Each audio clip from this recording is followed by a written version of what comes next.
Hey y'all know what time it is. It's time for a fucking catch up. What do you call it? Like a it's time for me to catch up with you guys essentially. Um it's so weird looking back at all these like videos and snippets and just previews into my life. I just noticed how much I've changed, not physically, but I mean, yeah, just mentally, like there's things that I now find like cringy or like humor or even like like the long ass dialogues and talks that I would give before.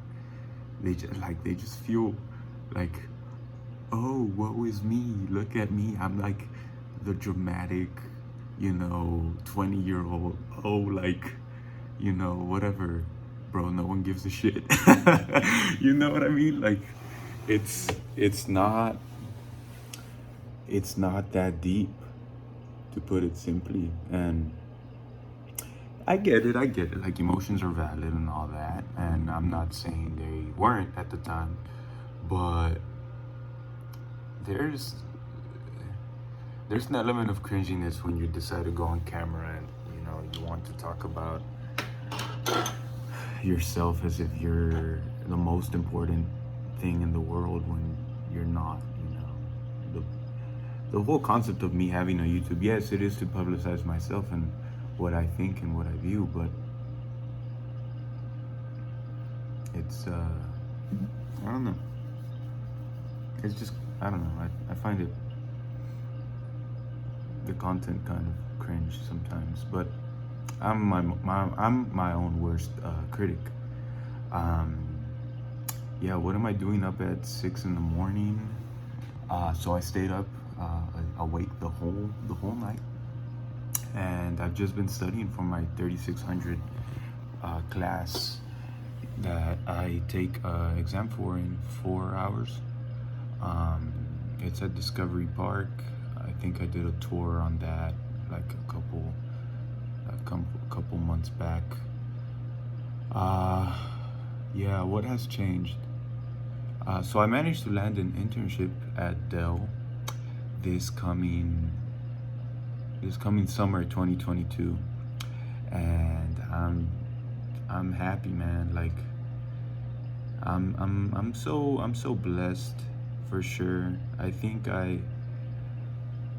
feel like I didn't put the work in, you know, to obtain that interview. Honestly, the power of just knowing people is crazy. Like, I say I didn't work for it because it just happened to be that I knew someone that got the internship and he got me in. Why did he choose to let me in? Well, once upon a time, this boy called Taylor Latrell, shout out Taylor. He needed help in his 1030 lab assignments. 1030 is the first class you take when you take the computer science when you do the computer science program. It's the first coding class you take. And so this man, he was struggling, and I saw that he was struggling, and I decided to help him. Sometimes there were moments where we would be the last people out of the lab, just because of the amount of time it would take me to explain things and make sure he understood the material. And he always remembered that. He remembered that I would help him. He remembered that I wasn't not selfish, but I feel like in the computer science program, or any program for that matter, people are kind of just there to do their shit and get out. Like, it's not, oh, let me stay and chat, or like, people are always there for a purpose. And especially with the computer science program, and as a freshman, a lot of people haven't developed those social skills to be able to connect with their peers.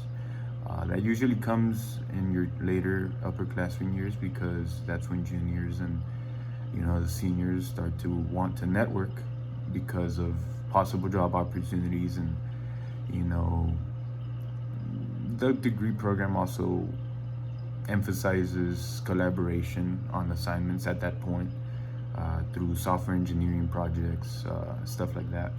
But back to the point is that he remembered that I would always help him, and he said he reached out to me. He was like, "Hey, on LinkedIn, I believe, or WhatsApp or something." He was like, "Hey, I remember that you always help me. No, no, no, no, no, no. I connected with him on LinkedIn after the fact that I saw him in the gym, and through the gym, he was like, Julian, is that you?" And I was like, "Who's this, redheaded white boy talking to me?" And he got pretty big.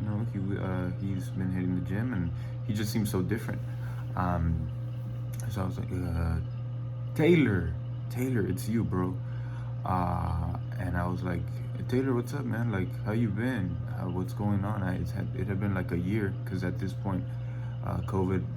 This was the summer of 2021. COVID had, affected our dynamic as classmates, and I had gone back home, and he had gone back to Washington, and I never heard of my classmates ever since then, besides one guy, and we caught up. He told me he was working at or interning at Dell, and that if I was interested, he'd hook me up. And so, long story short, I connected with him later on, like, social medias, and I DM'd him back and forth, and he was like, "Yep, we can make it happen. I'll give you the insider scoop on how to get in." And long story short, here I am. Much thanks to Taylor. But what I'm trying to say is that the amount of things I had to do for that wasn't that much. The interview itself for the position wasn't technical at all, and I know how to handle myself relatively well in conversation. At least I believe I do. Hopefully, I'm a little awkward here and then, but in the interview, every question came and every question was answered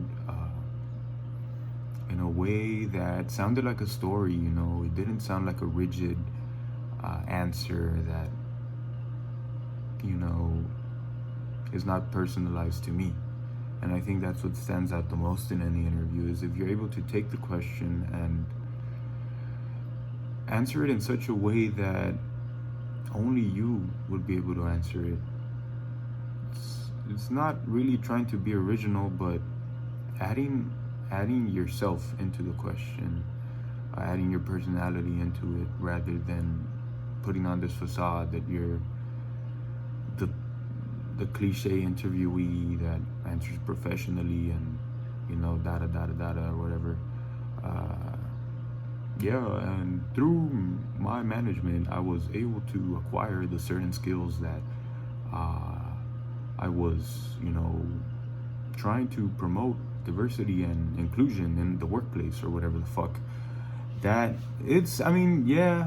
There's good answers, but I think interviewers can see through that, and I think interviewers just want a human, not a robot that knows how to answer questions. At least my opinion. But yeah, they're super sweet, super down-to-earth interviewers, and the non-technical aspect surprised me. So yeah, guys, if you are any software developers out there, aspiring software developers, people wanting to intern, try Dell. It's a good opportunity. But yeah, guys, more to come. I haven't uploaded in a while, but I'll try here and there. It ain't that serious. I just figured I'd share my story about how things are going now that I've acquired a pretty good position.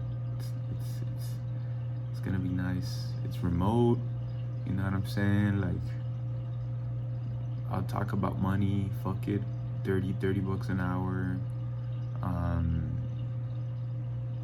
yeah, it's gonna be tight. Summer is gonna be, who knows? I might take a couple trips. I might start traveling a little bit, dabble, you know, like light trips. I'm gonna be more financially free. Um, we'll see. We'll see. I'm also trying to do some research, more on that. But wanted to keep this video 10 minutes tops. We're already going over, so I'll talk to you guys later. How's that sound? Bye, everyone. Thank you for watching. Always feel free to exterminate the light.